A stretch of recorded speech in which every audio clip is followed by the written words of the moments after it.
呢？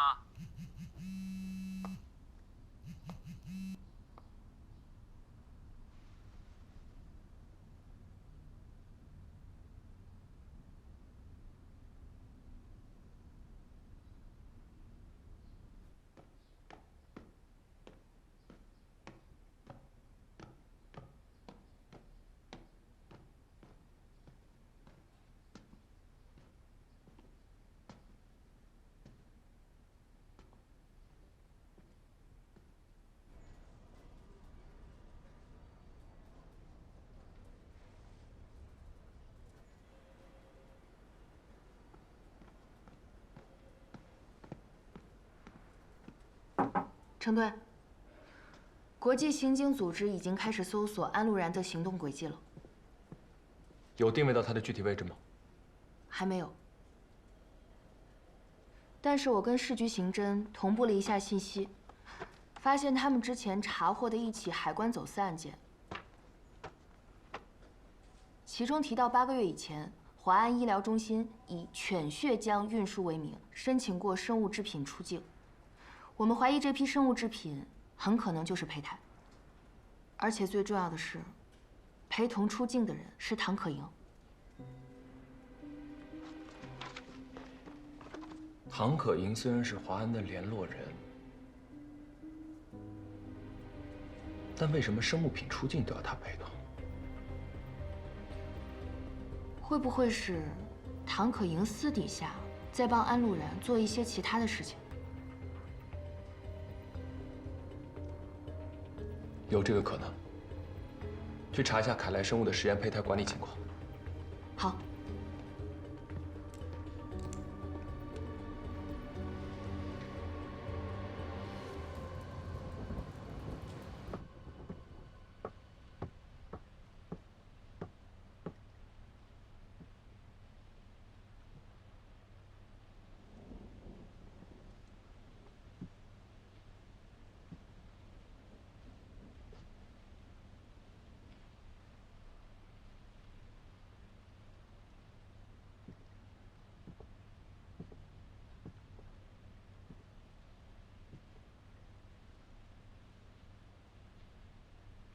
有段时间没见了，怎么样？你们抓到安陆然了吗？唐可盈的死跟你有没有关系？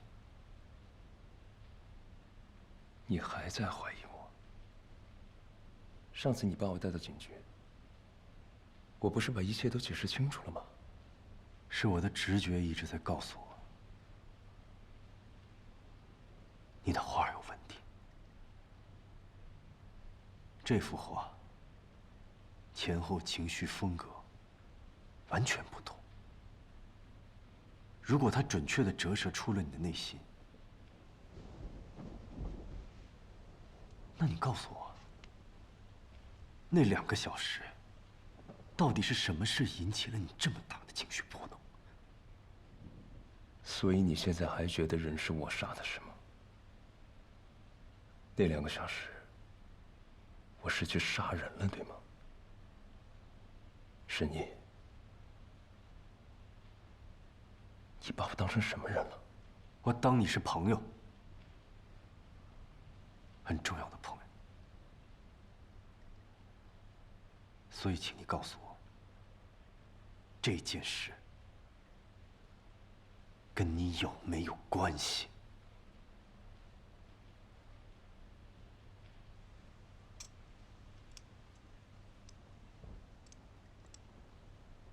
这些年，我为了能继续我的研究，我确实不得不依附于贸易集团，和安陆然这样的人打交道。我不知道集团和安陆然做过什么，我追求的根本就不是利益。我为什么要违法犯罪？我当然可以告诉你，唐可盈的死跟我一点关系都没有。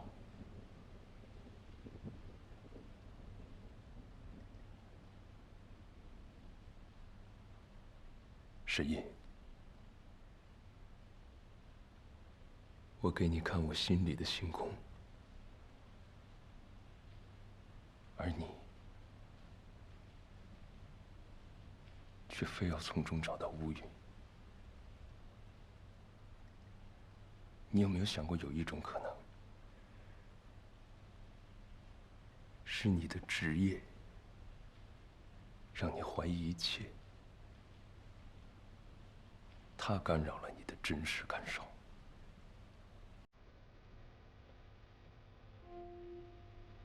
但你有没有想过，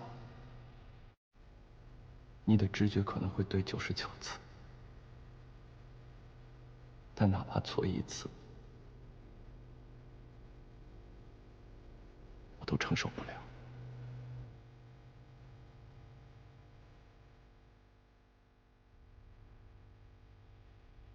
我选择相信你，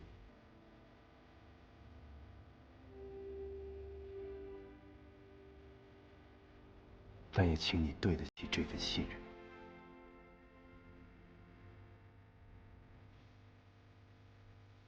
谢谢。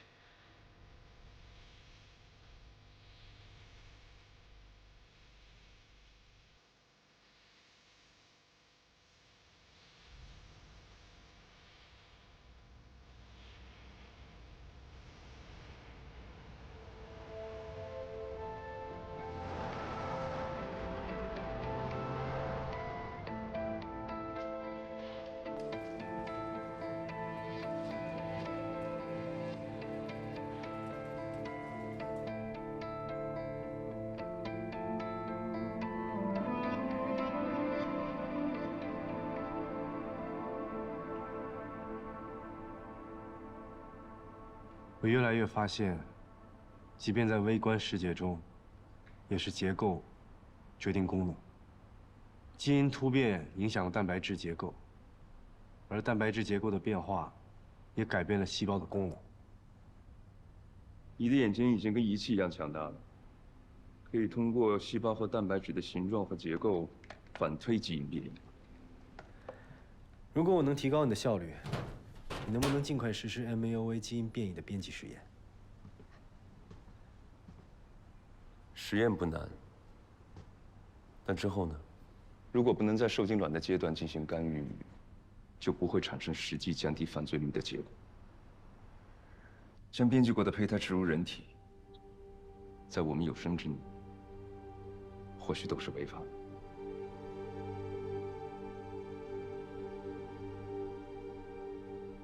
方老师，曹总来了。曹总，那你先忙，我在那边等你。好。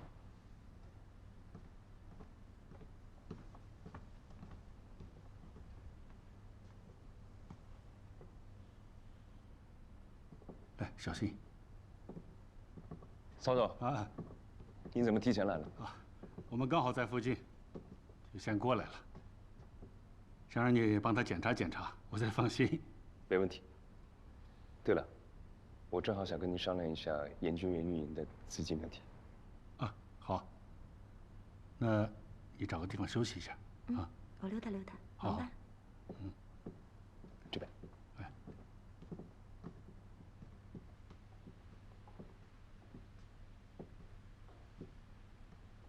沈警官，周小姐，好久不见，请坐。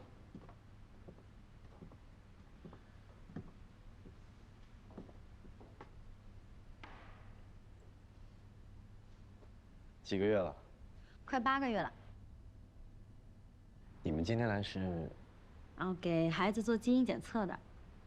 我们基本上每个月都会来。怎么样？一切都还好吧？很好。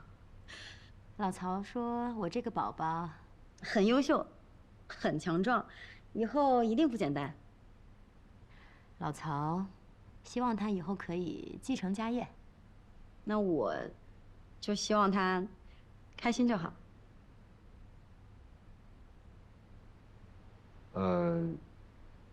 所以你和曹健结婚了。我现在是他的合法妻子。很意外是吗？总之你觉得幸福就好。想我下半辈子也衣食无忧了，其他的没有更多奢望了。沈老师，曹太太，那边都准备好了，您跟我过去吧。哎，好。慢点。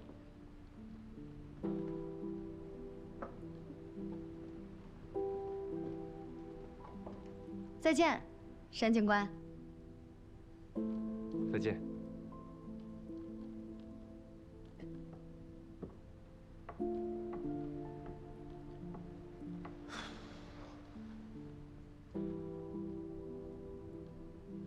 最近啊，我都会去感受那个胎动。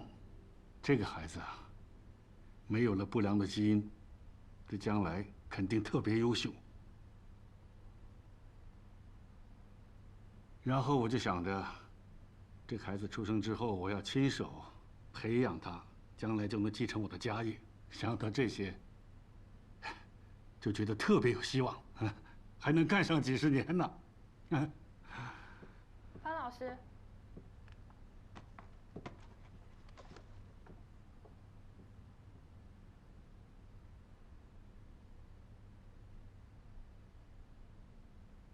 怎么样？孩子跟珊珊都还好吧？当然没问题。预晚期了，多观察，多注意。注意，我肯定注意啊。啊，我该走了，不久留了。我一会儿啊还得去上育婴课。哎，我要上育婴课，你之前能想象吗？啊，走了。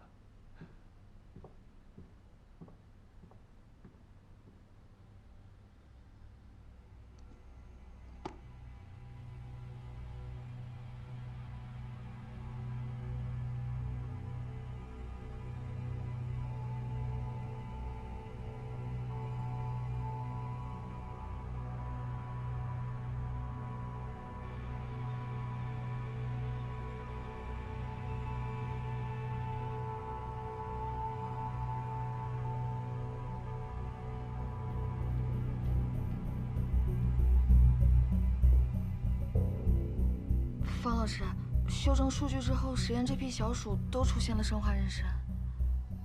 所以呢？啊，什么时间点？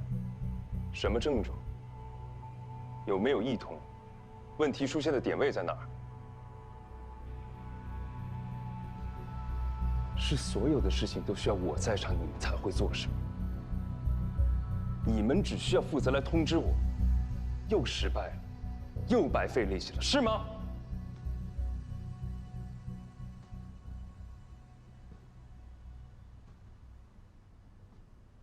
去吧。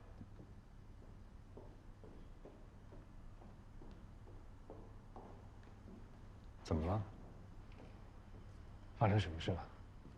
没什么，一次正常的实验失败而已。找我有事儿吗？啊，听周珊珊说，你一直在给孩子做基因检测。朝鲜总是不放心，是因为他的基因缺陷吧？除了暴力基因变异，还有影响生殖的基因病变。那个孩子呢？会遗传吗？有机会的话，让我看一下他自己的基因测序。没什么价值，只是一个不完美的人的不完美后代而已。别再浪费时间了。对不起，我去趟实验室。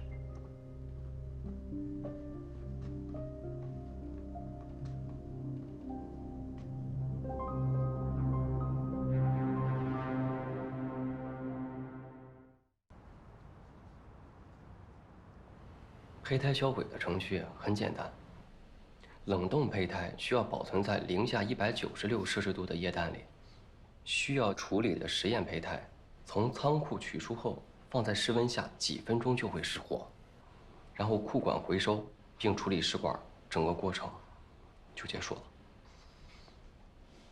整个过程有多少人参与？一般是实验人员和库管1比1搭档，相互见证。程队，8个月前的销毁记录，其中有一批确认销毁的人，一个是唐可盈，另外一个是……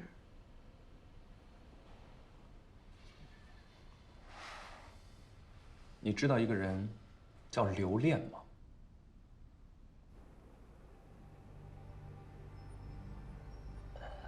每天出库入库那么多，8个月前的事儿，我怎么可能还记得呀？那唐可盈借的液氮罐，你还有印象吗？不记得。你们平常的实验胚胎销毁数量都有记录，并核对，对吧？对。那8个月前你核对的时候，数量对得上吗？应该没问题。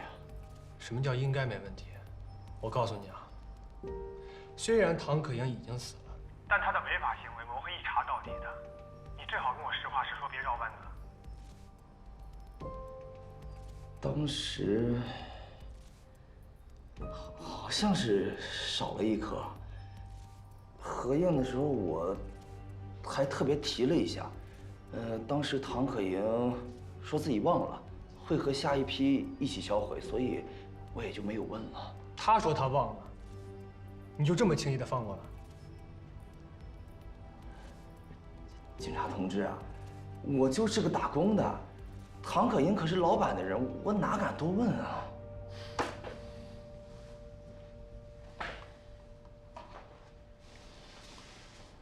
像这种情况，在你工作的地方，也就是凯莱生物研究院，发生过吗？有吧？几次？有过几次？到底几次啊？我真不记得了，肯定不是第1次啊。实验胚胎被带出境，会用来做什么？做实验或者植入人体，都有可能的呀。这整件事情，方凯义知情吗？这个我真不知道。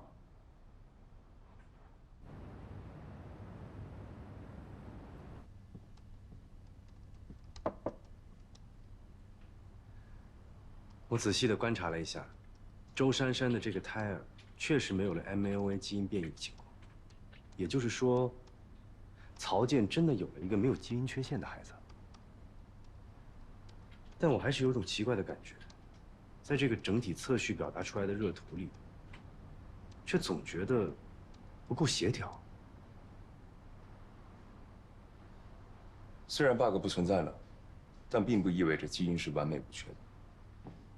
你从今年7月份就开始对这个孩子进行基因检测，那个时候孩子应该才3个来月，都是曹健要求的。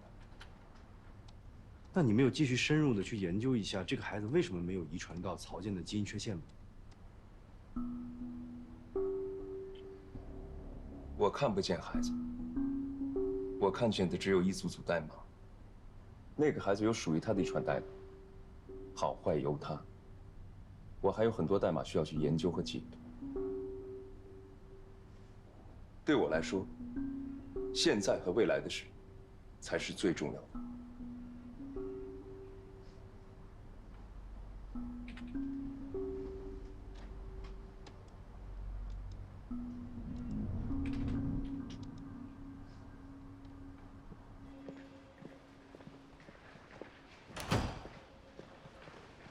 程队，查到了。凯莱生物的全部实验胚胎都是由华安医疗中心提供的。华安医疗中心，安陆然的吗？嗯。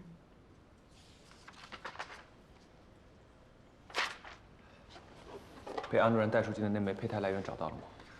找到了，但胚胎的主人，你们可能想不到。谁呀？曹健、周珊珊。他们俩原本是在华安做的试管，合成胚胎之后，都是以捐赠实验的名义送往的凯莱生物。然后方凯一就对胚胎进行了编辑，原本应该被销毁的胚胎却被唐可盈偷走，带出境了。7个半月以前，周珊珊曾经出境做过胚胎移植，移植的医院就是华安介绍的。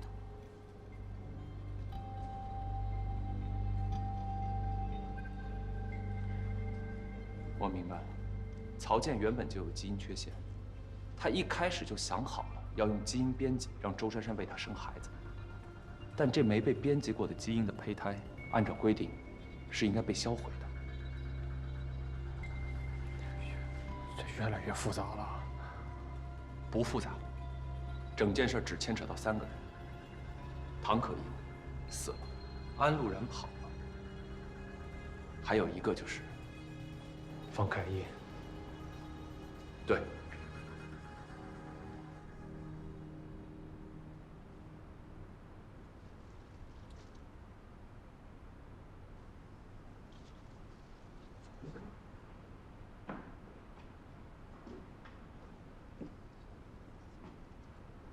方凯一，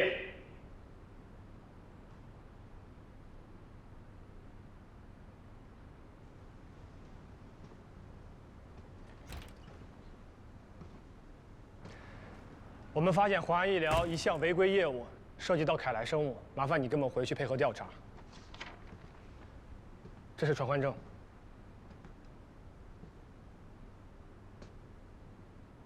陆警官，为什么所有的案子，你第一时间都会想到我？我们调查发现，在你的实验室里，有3颗编号分别为3203、3304和3725的实验胚胎，未按规定销毁，并被你的助理唐可盈带出了境。唐可盈已经死了，凶手你们抓到了吗？我刚才问你的事儿，你知情吗？我知道。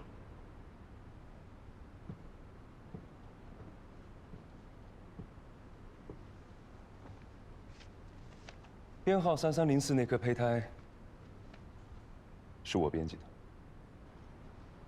你知情为什么不报警？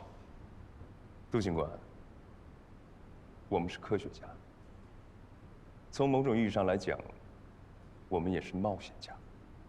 唐可盈确实在当下的科学伦理或者法律层面犯了错，可是坦白的讲，我很佩服他的勇气。我们一直在做胚胎基因编辑的研究，这是一项关于全人类未来的研究。但根据当下的科学伦理，所有的实验品只能发育14天，14天之后必须被销毁。太可惜了，我们多么希望我们研究的实验品能被生出来，我们能看着它们长大。不可能，这是违法的。我当然知道这是违法的，所以我批评了唐可盈，而且他答应我，他再也不会做这样的事情。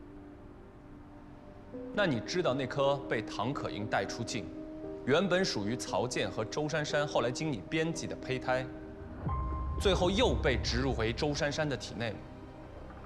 我不知道，我只知道，周珊珊怀孕3个月的时候，曹健带她来找我，让我给她的孩子做基因检测。你研究院里发生那么大的事故，你现在跟我说你什么都不知道？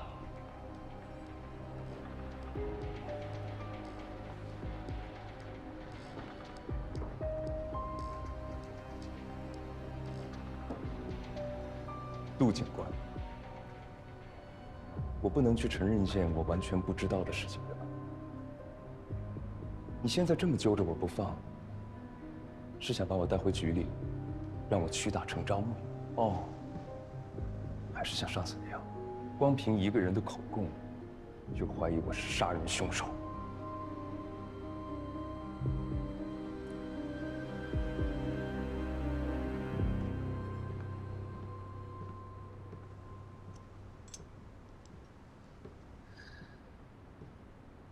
陆警官，我非常能理解你，因为案件进展不顺，心情不好。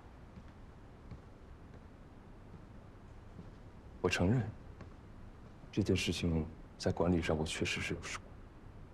可整件事情都是唐可人一个人干的，而且他已经去世了。怎么了？你说，误会。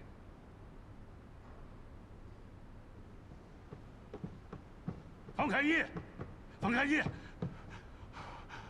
没了，孩子没了。曹总，你别激动，慢慢说，怎么了？胎停，孩子突然胎停，引起姗姗，这胎盘早剥，大出血，在去医院的路上就没了。这怎么可能？怎么可能？我还问你怎么可能？曹先生，怎么可能？曹先生，你害死我儿子，你害死了姗姗，我跟你没完！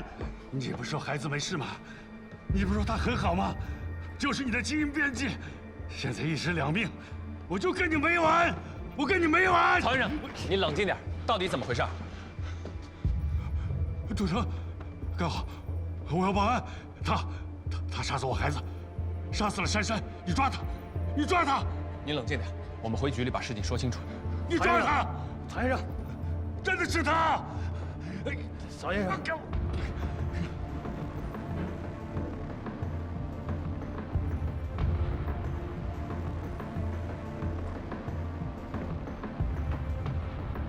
现在又有人指控你杀人了，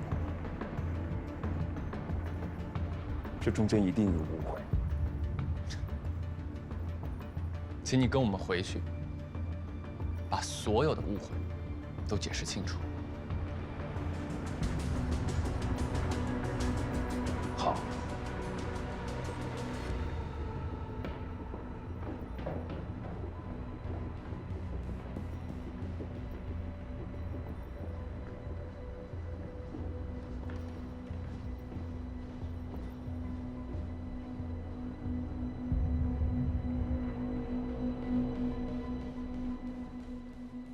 周珊珊和她肚子里的孩子到底怎么回事啊？这都怪我，相信唐可英的话。他跟我保证，只要找到方凯义给胚胎做基因编辑，我的遗传病就不会传给我儿子。所以我跟珊珊才会去捐赠我们的受精卵，然后他们再安排基因编辑，还有后续的事情。他们具体指的是谁？唐可盈和安陆然。周珊珊是自然胎停，死因是胎盘早剥，这些都是正常的，没有任何证据能够证明方凯义跟他俩的死有关系。不是，其他步骤我都在的，就只有基因编辑我看不到，肯定是基因编辑的时候出了问题。他是个科学疯子，他拿我家人做实验呢。您刚才提到的步骤，具体是怎么操作的？就是安陆然负责安排辅助生殖，然后唐可盈把胚胎运到国外，然后安陆然再帮我联系医院做手术。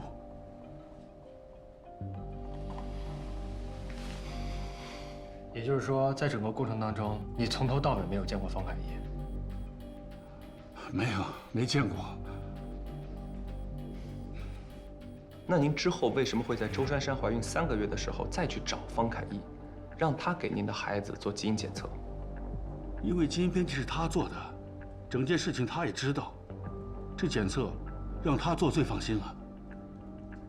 那在这个过程中，他有没有向您提及之前他在做基因编辑的时候出过什么问题？没有，他每次都跟我说没问题，很好的。我当时怎么可能会想到会发生这样的事情呢？是吧？曹先生，请您再努力回忆一下，有没有任何确实的证据可以证明方凯义和周珊珊以及您孩子的死有关？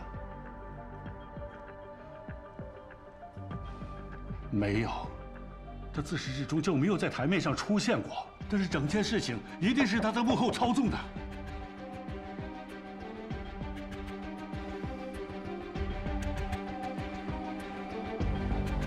情况我们了解了。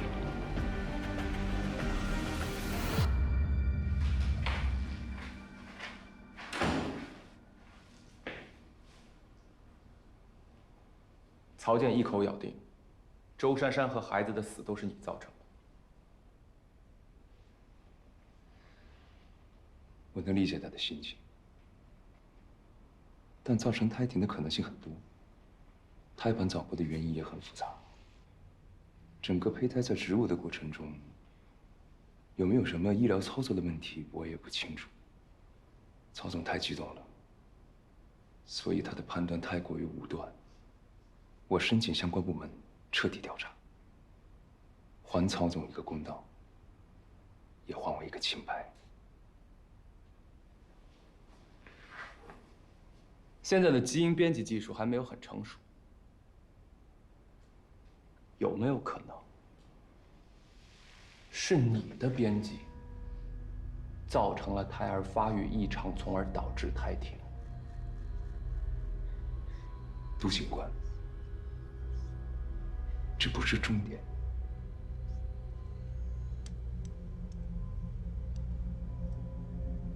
基因编辑本来就是我研究的一部分，即便真的出了什么问题，这个胚胎最终会被销毁。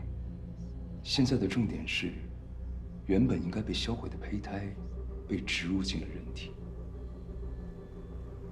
这才是造成悲剧发生的真正原因。将编辑过的人类胚胎植入人体，这种行为是绝对不允许的。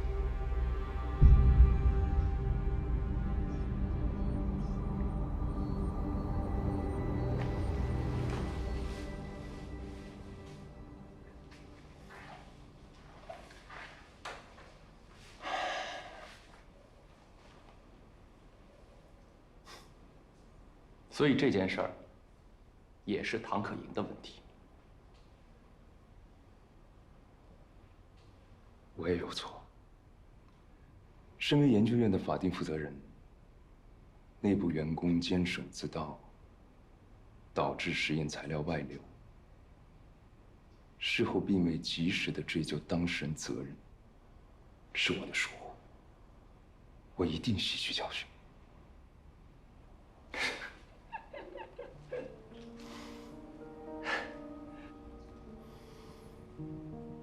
我原来以为你除了研究，什么都不会。行了，你一会儿就可以走了。发生这样的事情，我也很痛心。我也是受害者。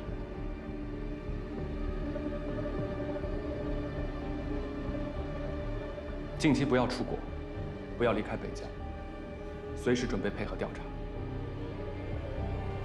好。我太了解方凯义了，他这个研究所有多烧钱，你知道吗？他做过很多研究，植物、动物、人类器官什么的，只要有一点点的不如意，他恨不得全部把它毁了。我的孩子就是这样被他毁的。你为什么就这么肯定，是因为方凯义的基因编辑，才导致了孩子和周珊珊的死呢？那不是编辑出问题，还会哪儿出问题啊？我看过那个孩子的基因测序图，没有问题。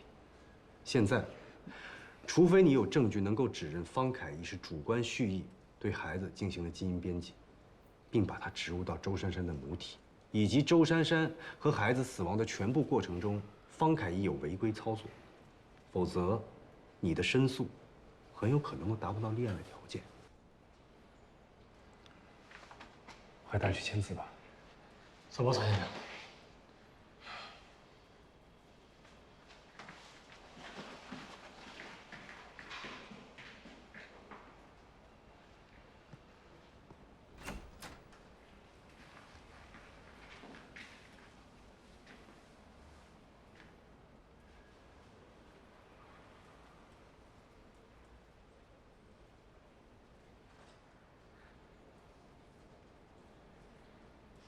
你可以走了。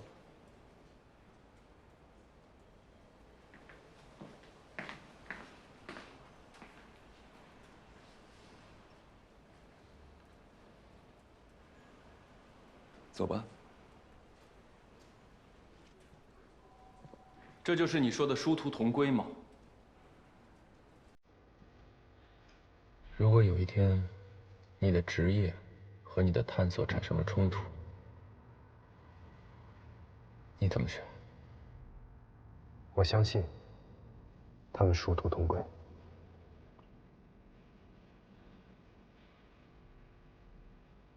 今天你在这儿，身份是嫌疑人的朋友，还是我的同事？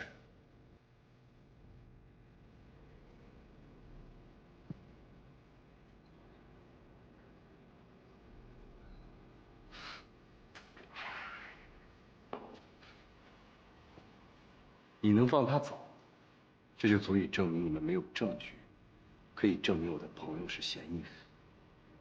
我放他走，只证明我还没有找到证据证明你的朋友犯过罪。如果你有证据，欢迎你再来找我。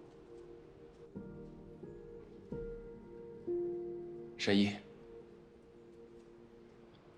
正确的道路永远通往正确，错误的道路只会让你犯下更大的错误，殊途不可能同归。对不起，我还在休假。休假结束你还会回来吗？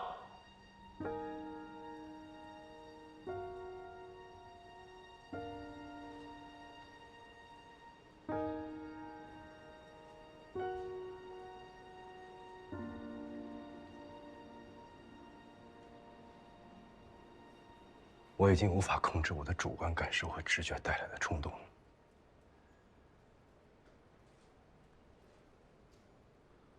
如果我的直觉已经不再适合做一名画像师，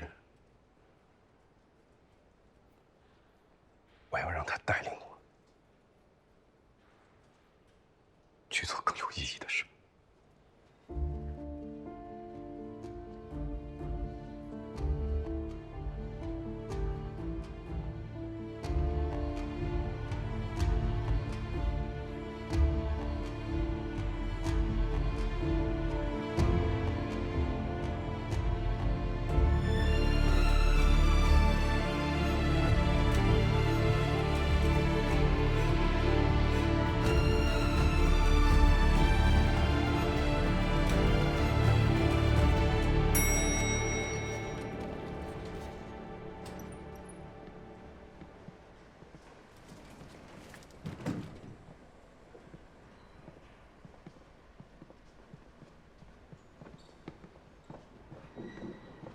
你还好吧？方凯义，你这个混蛋，你给我站住！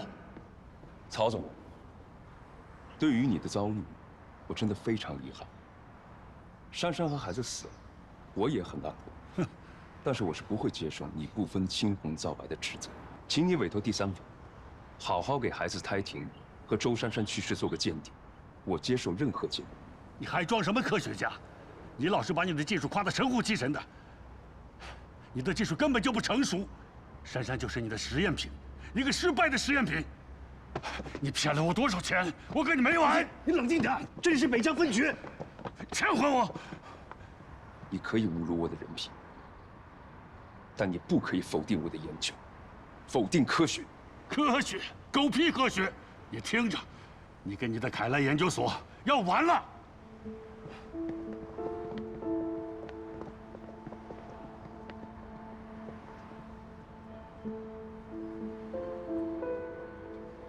没事吧？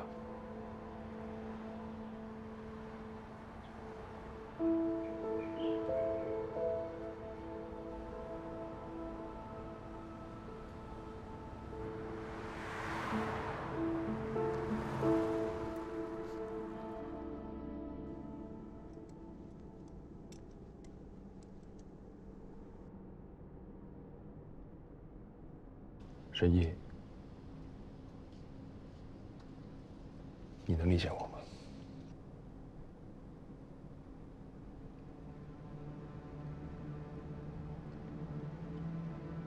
很多年前，我曾经对一个犯人说过一句话：与众不同，或许很难被理解，但应该被尊重。我也要直面我自己的内心。现在对我来说，那个完美的胚胎，才是让我最感兴趣的。8个月，离作品的成功，就只差一步之遥了。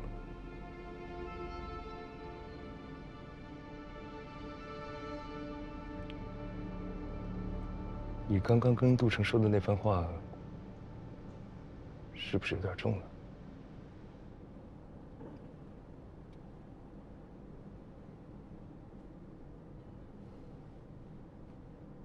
我相信你，你一定可以理解。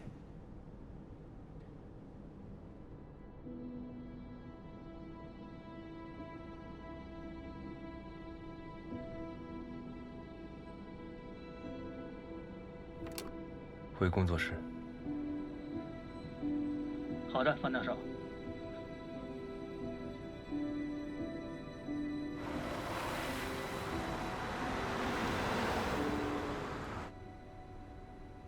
所以这上面移动的，就是正在编辑基因的 CRISPR-Cas9。对，我用它编辑掉了遗传自曹健的 MAOA 基因变异。原本触发暴力性的激素，会成为创造力的源泉。它会有更强的免疫力，更强的伤害修复能力，理论上也会更抗压。虽然这一切都没办法证明它必然会成为精灵，但这是迄今为止，在我的认知领域里最完美的婴儿。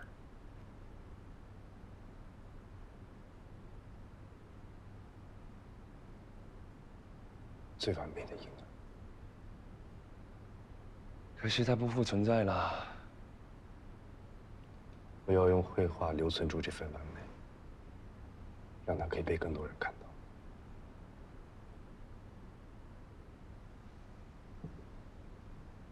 我一直坚信，我的使命就是用基因科学修复造物主的 bug， 创造一个随着繁衍一代比一代更好的人类。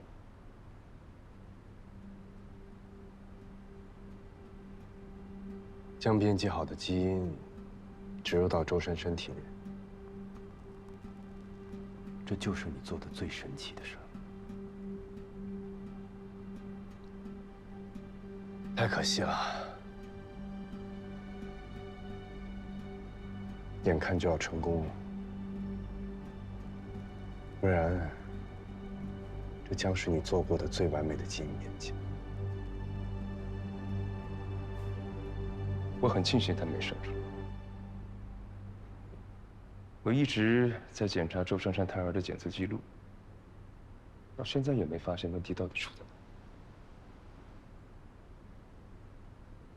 会不会是原本的编辑引发了其他问题，才导致了孩子忽然不再健康发育？实验总会有风险。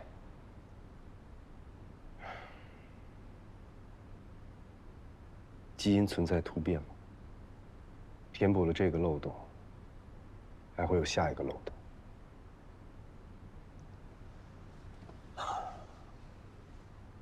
就像我当时想做人形图谱一样，变量太大了，每一次求证都会触发新的问题，直到现在也没有形成一个系统。但这不是阻碍我们的理由。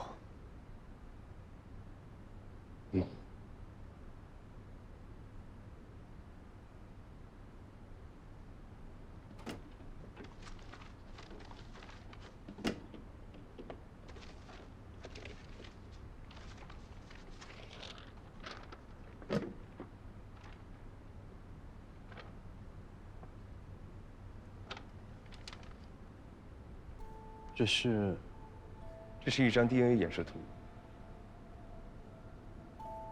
它的名字叫 BD51号。你知道我的偶像是谁吗？不知道。詹姆斯·沃森。他和克里克发现了 DNA 的双螺旋结构，开启分子生物学试验，并因此获得了诺贝尔奖。这张照片是一位女科学家弗兰克林拍摄的。沃森正是因为看到了这张照片，敏锐地捕捉到它的形态模样，才确定 DNA 的结构是双螺旋。所以沃森获得诺贝尔奖备受争议。有人说他东拼西凑了很多人的研究成果。那事实呢？事实就是，但无论过程受到多少争议，他才是 DNA 之父。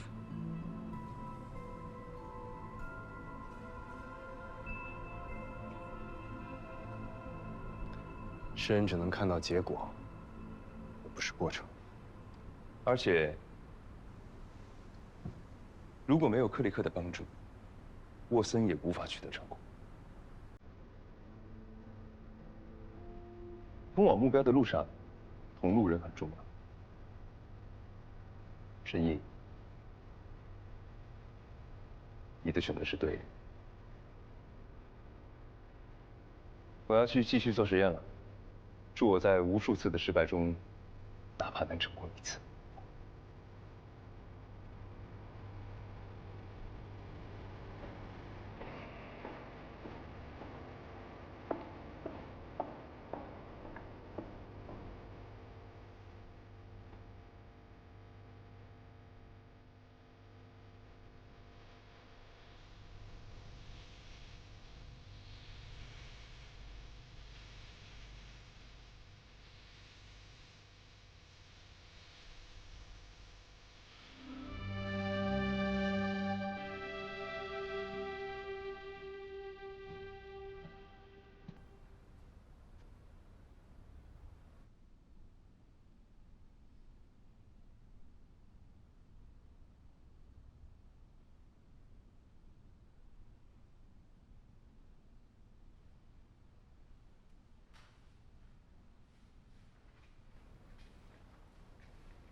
分解复杂人性，进行归类，这就是我想做人性图谱的原因。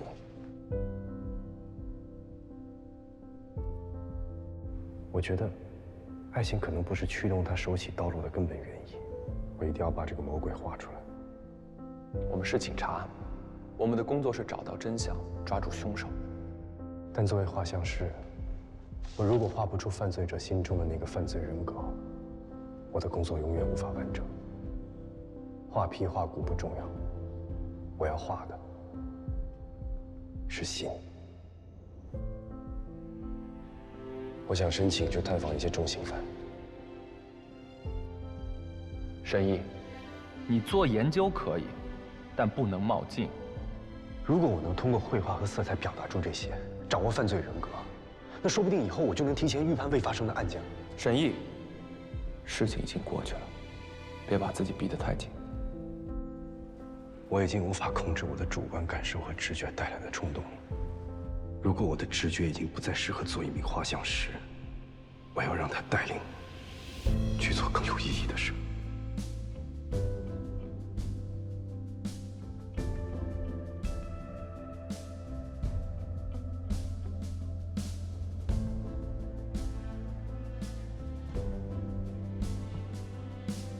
这是个画画的，我又不是警察，你们抓不到人，为什么要赖我呀？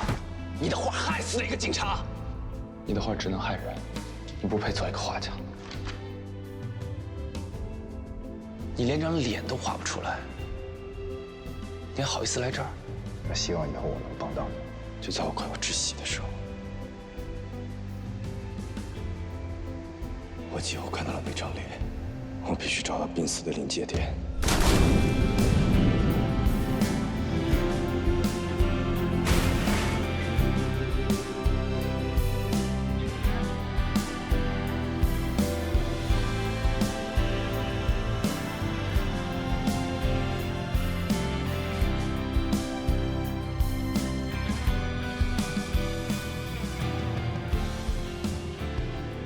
我知道你已经尽力了，真画不来就算了。我不会管你。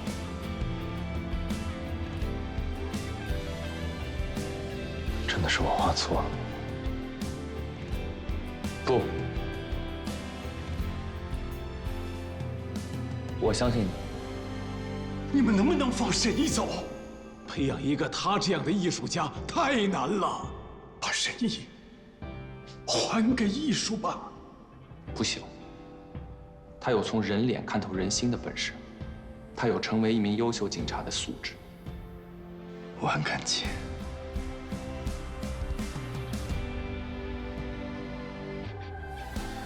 就像小时候，徐老师带我走进了美术的世界，冥冥之中，雷队也带我找到了我真正归属的地方。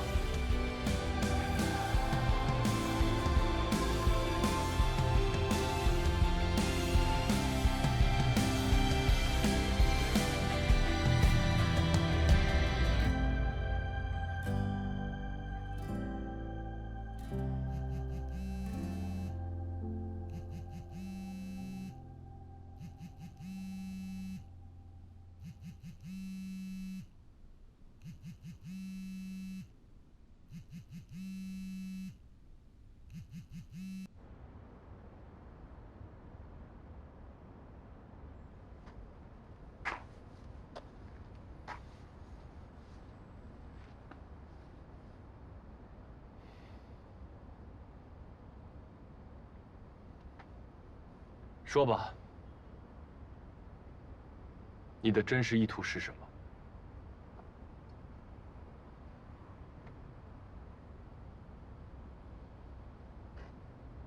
方凯一已经默认了周珊珊的那个胎儿就是他编辑且植入的实验品，我能找到证据。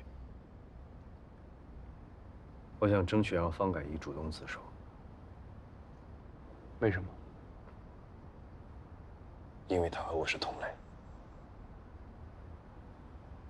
曾经的我和他一样，我知道他在执着什么。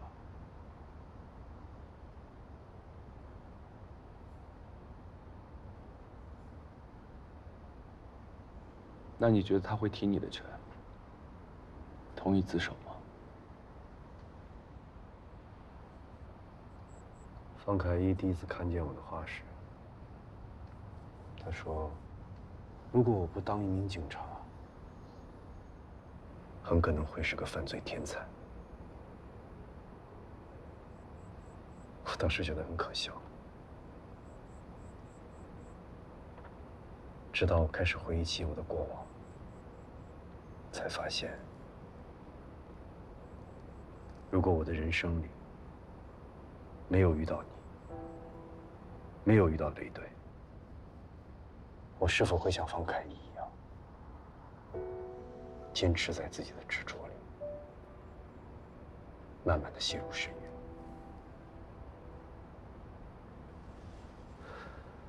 所以，这是唯一一次可以让他从心底里放弃坚持的机会。我知道这个想法很冒险，很不成熟，但我也想像当初的你一样，为他指明正确的方向。这件事情，就让我去做吧。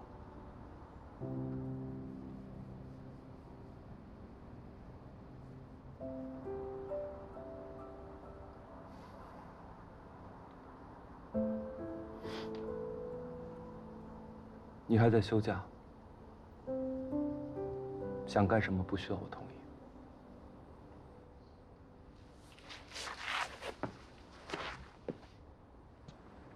这一次不管发生任何事，我都会第一时间通知你。同一支画笔会呈现不同的颜色，但笔本身不会改变。